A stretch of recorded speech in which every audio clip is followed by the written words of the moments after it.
Bismillahirrahmanirrahim. Umudawati ryahamye iyamuremye Isa. Naam, amahoro y'Imana abane namwe shuti bavandimwe mudukurikira kuri YouTube gusenga Imana imwe TV. Uyu munsi twongeye kubana namwe, ariko uyu munsi dufite abantu benshi bumvishe ubuhamya bw'ibyo dukora, bavuga bati natwe tuzaze kugira ngo tuze kubiganiraho. Dufite bamwe bari buze kubaza ibibazo, hari n'abandi bari buze kubona ibisubizo. Rero tubasaba ko utagenda utumvishije cyangwa se utarebye iyi video. Ndagira ngo rero tuganire muri make ibintu biranga umuntu w'umwemeramana.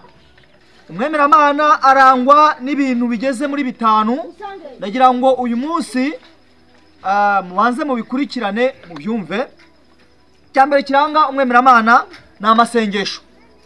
Amasengesho umuntu wese yo yita ari umwemeramana, ari umuyisilamu cyangwa utari umuyisilamu, ukuva kuri umwemeramana, ikintu cyambere kikuranga ni iki? Ni amasengesho. Uramutse uriho udasenga, icyo gihe ntuziyite umwemeramana.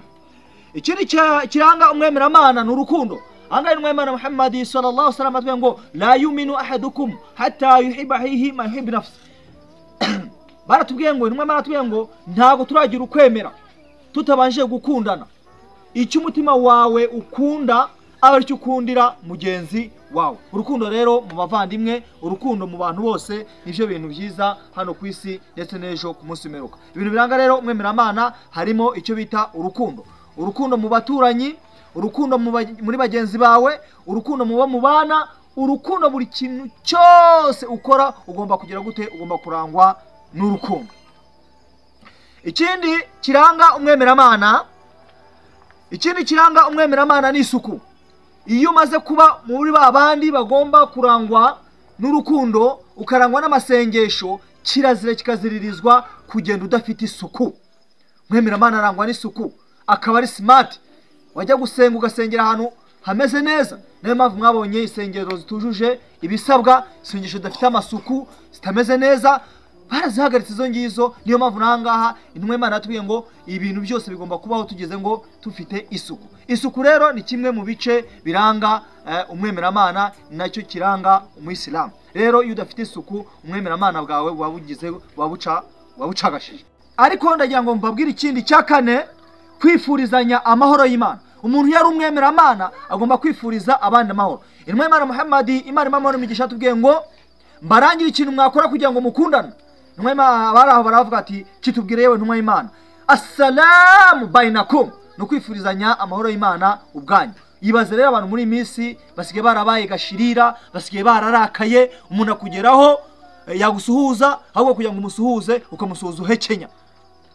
Musuhuze neza, umubwira uti yewe muvandimwe, urugero reka mbikwereke uburyo ushobora kujya gusuhuza umuntu kandi umumwenyurira. Umusuhuza umumwenyurira kuko nizaba ari iki? Ari ituro. Ariko undi yakakaye aba ari guhekenya, amasuhuzanya sekenya, ntago byaba ari byo. Ahubwo bisaba ko umuntu musuhuza umumwenyuriye ni ituro. Ibyo biranga iki? Umwemeramana. Urugero nkano muraho neza muvandimwe, amahoro y'Imana wane namwe.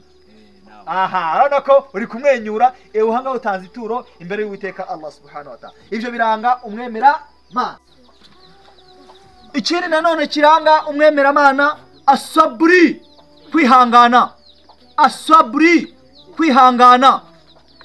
Ahangaha kwihangana birimo ibintu byinshi.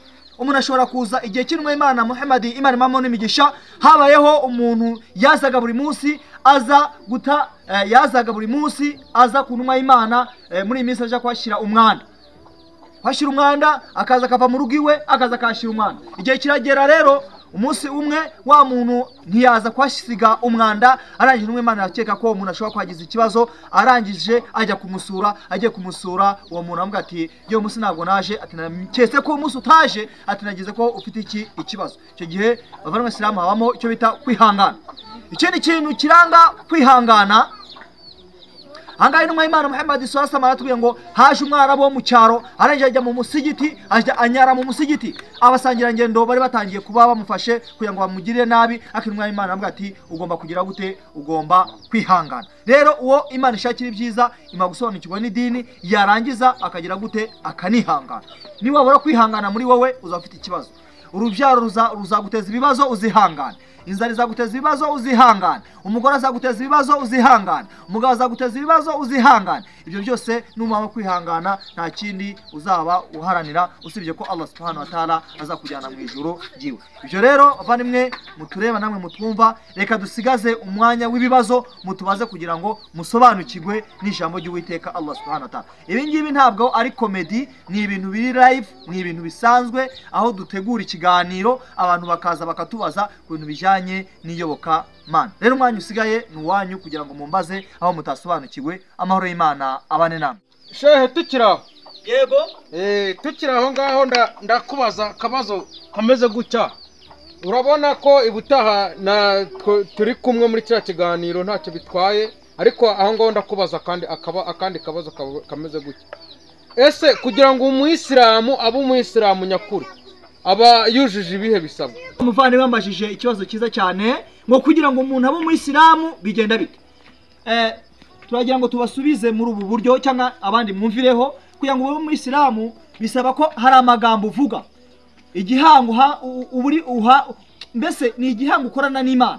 Nuguhamya ko nta icyambere, nuguhamya ko nta yindi Mana ibaho ikwiye gusengwa mukuri uretse Imana imwe rukumbi. Warangiza ugamya ko na Muhammad ari intumwa y'Imana. Warangiza ukanamenya ko Yesu mwene Maria atari Imana, atari n'umwana w'Imana, ahubwo ari intumwa y'Imana. Ngaye magambo uvuga kugira ngo rero ube umuyisilamu.